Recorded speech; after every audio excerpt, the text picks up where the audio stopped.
성장하는 신앙이라는 말씀으로 성민교회 양은화 목사님께서 말씀 선포하시겠습니다. 우리에게 주신 하나님의 말씀은 요한일서 2장 12절에서 17절까지의 말씀입니다.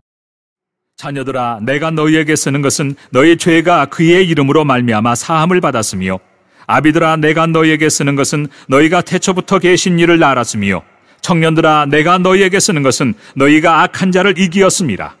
아이들아, 내가 너희에게 쓴 것은 너희가 아버지를 알았으며, 아비들아, 내가 너희에게 쓴 것은 너희가 태초부터 계신 이를 알았으며, 청년들아, 내가 너희에게 쓴 것은 너희가 강하고 하나님의 말씀이 너희 안에 거하시며 너희가 흉악한 자를 이기었습니다. 이 세상이나 세상에 있는 것들을 사랑하지 말라. 누구든지 세상을 사랑하면 아버지의 사랑이 그 안에 있지 아니하니, 이는 세상에 있는 모든 것이 육신의 정욕과 안목의 정욕과 이생의 자랑이니 다 아버지께로부터 온 것이 아니요 세상으로부터 온 것이라. 이 세상도 그 정욕도 지나가되 오직 하나님의 뜻을 행하는 자는 영원히 거하느니라. 오늘 그리스도에 오시는, 주님이 오시는 화목제물로 오신 그분을 우리가 소개하고 나서 오늘 본문에서는 지금까지 논쟁을 잠깐 거치면서 교회들에게 구원에 대한 올바른 확신을 심어주는 오늘의 본문의 말씀입니다. 요한은 그의 신앙의 성숙도와 성격에 따라 우리 모든 회중들을 세 분류로 또 독자적 대상으로 본서를 기록하면서 우리에게 가르쳐줍니다. 그것은 바로 영적 성도와 관련된다는 것을 분명하게 가르쳐주면서 우리가 12절, 자녀들아, 내가 너희에게 쓰는 것은 너희 죄가 그의 이름으로 말미암아 사함을 받았으니요. 이 말씀은 아이들의 신앙, 성도는 성경의 숨결을 따라서 성경을 읽어야 합니다. 글씨를 알아서 그냥 내가 마음에 드니까 읽는 것이 아니라 숨결을, 예수님이 하나님의 숨결을 따라서 성경을 보아야 된다. 그것이 왜 기독교는 제사함의 은혜가 있는 종교이기 때문이다. 우리가 말하는 그냥 종교, 제사함이 있는 생명의 종교란 말입니다. 그래서 14절 상금, 아이들아, 내가 너희에게 쓴 것은 너희가 아버지를 알았으니요. 그래서 정욕도 지나가되 오직 하나님의 뜻을 행하는 자는 영원히 거하느니라고 하셨습니다. 이들은 그리스도 때문에 자신이 죄 용서 받았다는 사실을 알게 된 신자들이지만은 아직은 신앙적으로 연약한 자들을 표현하고 있습니다.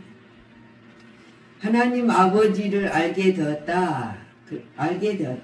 그분이 누군가를 알게 되었다. 그래서 로마서 8장 10에 아이들은 어른을 의지해야만 하며 스스로 독립해서 존재할 수가 없는 것을 우리에게 가르쳐주고 있습니다. 이와 같이 하나님을 의지하는 어린애 같은 신앙은 점차적으로 자라게 된다는 것을 확신을 갖게 됩니다. 하나님을 의지하고 있기 때문에, 그리고 하나님을 믿기 때문에, 하나님의 말씀은 그 하나님의 숨결을 따라 하나님 이들은 가기 때문에 정직한 거예요. 정직한. 그리고 두 번째는 아비들의 신앙이라고 했어요. 아비들아, 내가 너에게 쓰는 것은 너희가 태초부터 계신 이를 알았음이니라. 하나님의 창조의 하나님부터 알았다는 거예요. 창조의 하나님을 알았다는 거죠. 근데 아비들은 하나님을 아는 지식은 우리가 아비들은 체험을 하잖아요. 체험을 하기 때문에 안다니까. 체험을 해요. 신앙은 체험이거든요. 그래서 아비들아, 내가 쓴 것은 너희로 태초부터 계신 이를 알았음이라. 이들은 아이들 신앙이 자라서 영원하신 하나님을 더 깊이 알게 된 성숙한 신앙들을 가지고 있는 사람을 말합니다. 그래서 이들은 하나님과 오랫동안 교제로 지혜가 풍부할 뿐만 아니라 영적으로도 성숙한이 되었다. 성숙한 자였다. 이 어린이 영적으로 성숙한 된 사람들은 자로나 우로나 치우치지 않습니다. 이는 자기 스스로 독립해서 자신을 지켜갈 수 있는, 더 나아가서는 다른 사람들도 돌볼 수 있고 이끌 수 있는 사람을 어른 신앙이라 그래. 아비들 신앙, 어른들의 신앙이다. 신앙생활을 오래 해서 이 신앙을 가진 것이 아닙니다. 확고한 신앙. 이 신앙이 좀 더 성숙되고 예수님이 하나님이 되심을 부인하는 이단에 의해 흔들리지 않는 자들이라 그래서. 모든 사람들이 그러지 않습니까? 예수님이 하나님이라는 걸 부인하는 사람들은 이단성이 있는 사람들. 또 사이비들은 왜 예수님을 하나님이 되는 걸 부인하냐면, 하나님의 아들로 오는 것은 인정을 하지만은 하나님이라고 아니라고 부인하는 것은 삼위일체 하나님의 놀라운 역사를 부인하기 때문에, 부인하려고 하니까 이를 할 수밖에 없어. 근데 절대적으로 이 아비들의 신앙은 흔들리지 않아요. 어떤 삶, 어떤 환경, 문제에서 우리를 뚫고 들어와도 흔들리지 않아요. 확고하게 붙들고 살아가고 있습니다. 근데 오늘 세 번째로 말하면 청년의 신앙이라고 그랬어요. 청년들아, 내가 너희에게 쓰는 것은 너희가 악한 자를 이겼음이니라 그랬어요. 청년신앙. 청년신앙은 특징이 강하다고 말해요. 승리하는 신앙을 갖고 있기 때문에 청년은 흉악한 자를 이깁니다. 과감하게 담대하게 이기고 우리가 물리칠 수 있다는 것이에요. 그래서 악한 자를 이겼음이라. 악한 자, 사단 모든 것들을 다 이길 수 있었다. 근데 이 청년의 신앙은 하나님의 말씀을 항상 마음에 담아두고 그 말씀을 붙들었다는 것을 말하고 있습니다. 청년들아, 내가 너에게 쓴 것은 너희가 강하고 하나님의 말씀이 너희 안에 거하시며 너희가 흉악한 것들을 이긴다 이거예요. 이겨요. 어떤 것들이 들어도 흔들리지 않냐고 과감하게 담대하게. 지금 우리가 이 시대에 이 청년들의 신앙은 세상에 짜가지 않습니다. 그리고 세상이 즐기지도 않습니다. 근데 추구할 것은 바로 청년의 상이다. 마귀를 대적해야 하고 청년들이 이들을 하나님의 사귐을 더 나누는 데에서 강력한 믿음으로 마귀와 싸워 이기는 자들입니다. 이런 승리의 비결은 말씀이 항상 그들 속에 있기 때문이라는 거예요. 말씀을 꽉 붙들고 있기 때문이다. 그래서 베드로전서 5장 9절에 너희 믿음을 굳건하게 하여 그를 대적하라. 이 세상에 있는 너희 형제들도 동일한 고난을 당하는 줄을 아미니라. 성도는 하나님 말씀을 항상 마음에 담아두고 그 말씀을 붙들고 살아가야만 이길 수가 있습니다. 그리고 세상을 이기도록 싸우는 것도 말씀을 붙들고 있을 때 싸울 수 있습니다. 그래서 로마서 12장 1절 형제들아, 내가 하나님의 모든 자비하심을 너희를 권하노니 너희 몸을 하나님이 기뻐하시는 거룩한 산제물로 드리라. 이가 드릴 것은 너희의 영적 예배니라. 그러면서 그 다음에 너희는 이 세대를 본받지 말고 오직 마음을 새롭게 함으로 변화를 받아 하나님의 선하시고 기뻐하시고 온전한 뜻이 무엇인지를 분별하도록 하라. 그랬습니다. 고린도전서 7장 31절 말씀에도 물건을 쓰는 자들아, 다 쓰지 못하던 자 같이 하라. 이 세상은 애영은 지나갑니다. 어떻게 말하면 물건을 쓰는 자들이 쓰지 못하는 자같이 하라는 거예요. 우리가 하나님 이 세상 지나가 버리면 못 쓰잖아요. 또한 요한은 청년의 신앙을 이 가진 자들을 가게 권면을 합니다. 자가 사랑하지 말아야 할 것이 있다 그래요. 아무리 신앙이 좋고 강건하고 마귀와 싸울 수 있는 힘과 능력 모든 걸 붙들고 살아갈지라도 살아가지 말아야 할 것이 있는데 우리는 순간적 무너집니다. 여기서 세상이란 하나님을 거역하고 불경건하고 물질적이 된 가치관을 따르는 것을 말하고 있습니다. 우리의 신앙은 날마다 자라고 성장하며 하나님의 뜻을 행할 때 영원한 승리를 얻게 된다는 이 사실을 우리는 잊어서는 안 됩니다. 그래서 갈라디아 6장 14절 말씀에도 그러나 내게 우리 주 예수 그리스도의 십자가에 결코 자랑할 것이 없으니 그리스도로 말미암아 세상이 나를 대하여 십자가에 못 박히고 내가 또한 세상을 대하여 그러하느니라. 우리가 이길 수 있는 것은, 이 신앙을 지킬 수 있는 것은 성령의 검 곧 하나님의 말씀을 가지고 있으면 이깁니다. 에베소 6장 12절 구원의 투구와 성령의 검 하나님의 말씀을 가지라 그랬습니다.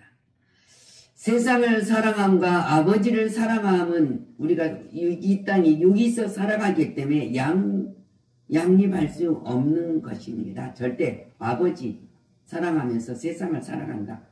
그래서 15절 이 세상에 있는 것들을 사랑하지 말라. 누구든지 세상을 사랑하면 아버지의 사랑이 그 안에 있지 아니하니라. 말로는 하나님 사랑합니다. 하나님께 기뻐하는 일을 하겠습니다. 그러면서도 세상을 살아가면 아버지 사랑을 잊지 않는 자라 그랬습니다.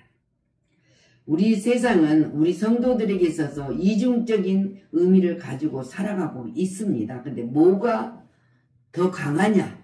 뭐가 더 힘이 되느냐? 그거예요.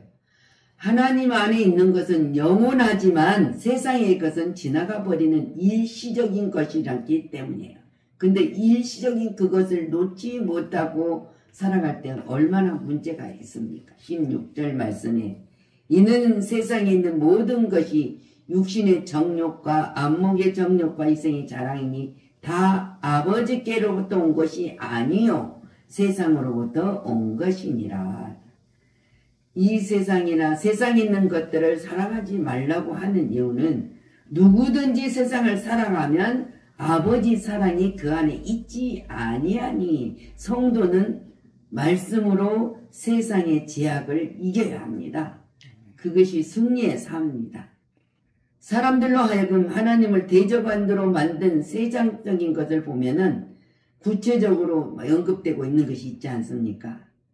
육신에 대한 타락하여 죄로 물든 인간의 본성을 가리킬 때 이 말씀을 사용하고 있어요. 베드로전 에베소 2장 3절 전에는 우리도 다 그 가운데서 우리 육체의 욕심을 따라 지내며 육체와 마음에 원하는 것을 하여 다른 이들과 같이 본질상 진노의 자녀였더니 우리가 하나님을 떠나 우리가 세상을 따라가면 육체의 욕심을 따라갔던 그때 진노의 자녀였던 우리를 하나님이 불러주셨다는 사실입니다. 그래서 하나님과 더불어 우리가 하나님을 사랑하며 말씀 안에서 우리가 살 수 있고 고백할 수 있다는 그 사실에 얼마나 우리는 감사합니까? 그 믿음을 가졌다는 것. 자, 본질상 어떻게 해서 진노의 자녀가 됐습니까? 안목의 정욕, 눈을 통해 들어오는 모든 것에 대한 탐욕을 우리가 그 탐욕을 우리가 물리칠 수 없을 때 일어납니다. 우리가 창세기 3장 1절부터 일어난 사건은 너무 잘 압니다. 사단이 동산에 와서 하와를 꼬시는 이 장면입니다. 근데 뭐라고 처음에 묻습니까? 동산나무 열매를 먹지 말라 하시더냐 그랬어요. 그랬더니 여자가 뭐라고 말합니까? 열매는 우리가 먹을 수 있으나 동산 중앙에 있는 열매는 하나님 말씀에 너희는 먹지도 말고 만지지도 말라 너희가 죽을까 하노라 하였느니라 변질이 되어버렸어. 사단은 절대 하나님의 계획을 모릅니다. 그러니까 물어요. 먹지 말라 하시더냐 유혹을 하는 거잖아. 근데 많은 것을 줬을 때 그거 보이지도 않았던 것을 지금 그 마음의 속에 뭡니까? 타락할 물든 인간을 본성 속으로 집어넣어 주니까 변질이 돼버려요. 죽을까 하노라. 그런데 뱀은 뭐라고 말합니까? 아니야. 너희는 결코 죽지 아니하리라고 유혹을 해요.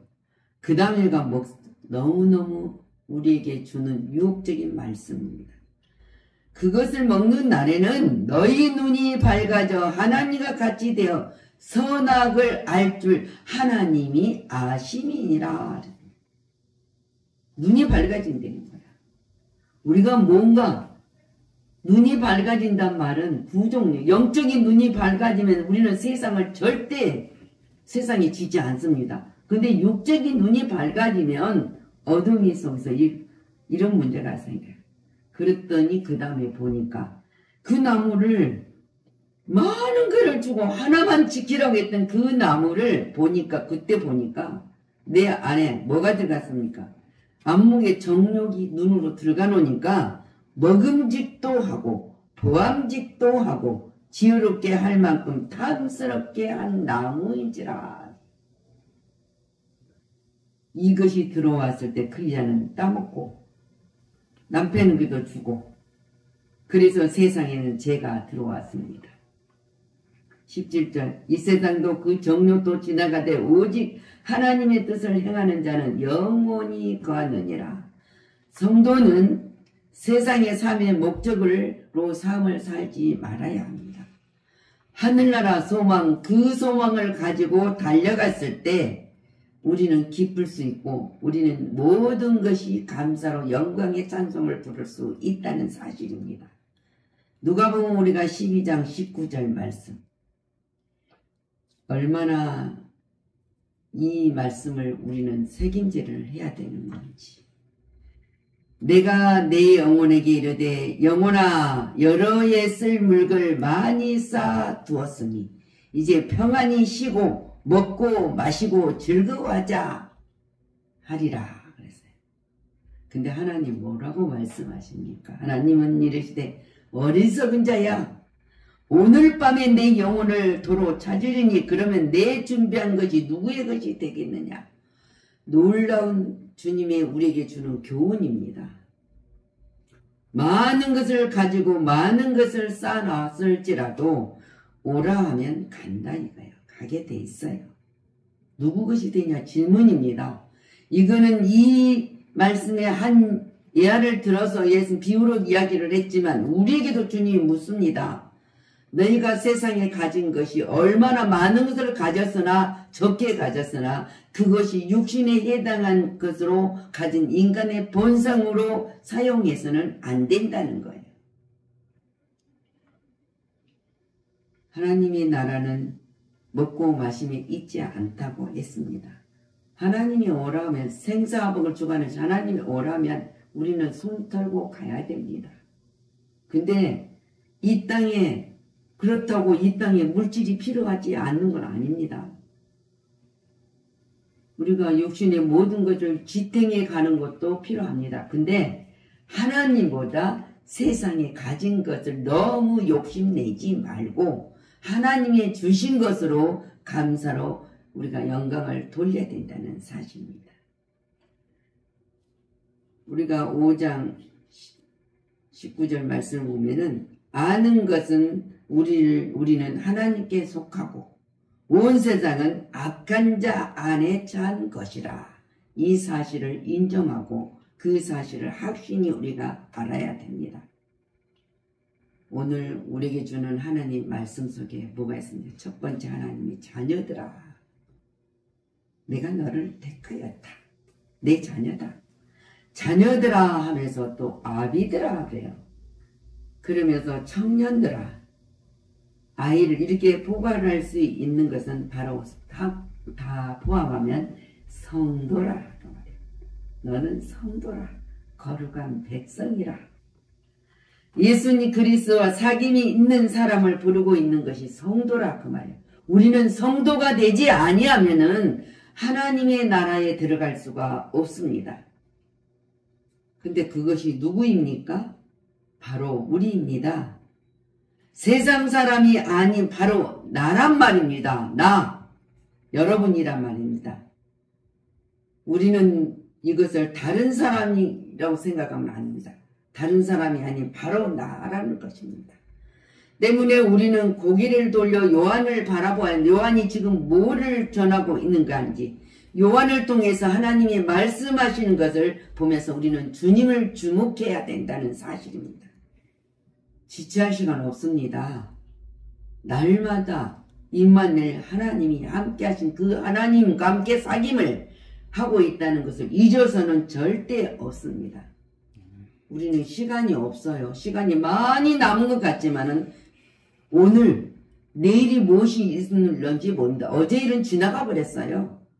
그렇기 때문에 우리에게 시간은 우리의 것이 아니라는 사실입니다. 그리고 우리를 하나님이 호명하십니다. 그 호명하신 하나님이 말씀을 부르실 때 집중시키신 주님께서 하시는 말씀에 우리는 항상 귀를 기울여야 합니다.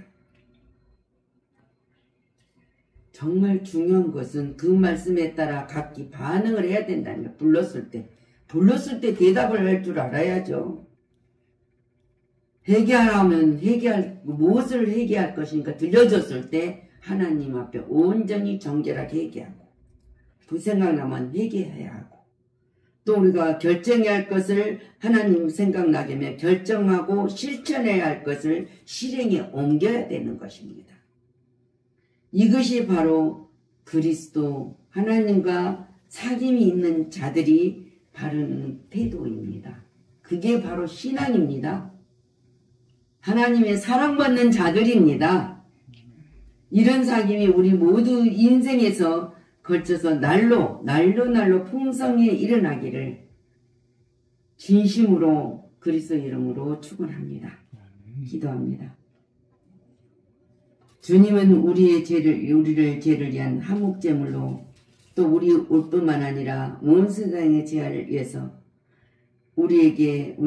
그가 우리의 제삼을 해준 주님의 사랑을 인 것을 아는 줄로 믿게 하게 하여 주셔서 오늘 사도 요한이 다시 한번 믿는 백성들의 신앙을 점검하면서 책임질 할 수 있도록 말씀을 허락하여 주신 아버지께 감사를 드립니다. 우리가 그 형제를 사랑하는 자는 빛 가운데 거하는 자라고 했습니다. 꺼리낌이 없다고 말씀하셨습니다.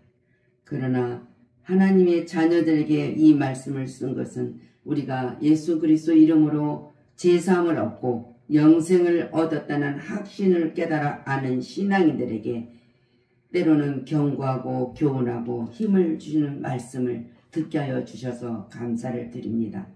우리가 이 땅에 살아가면서 온전히 자라는 신앙으로 주님을 찬양하며 입술로는 고백하고 모든 것들을 의지하며 맡기는 간구하는 그리스도의 삶을 살게 하여 주시옵소서.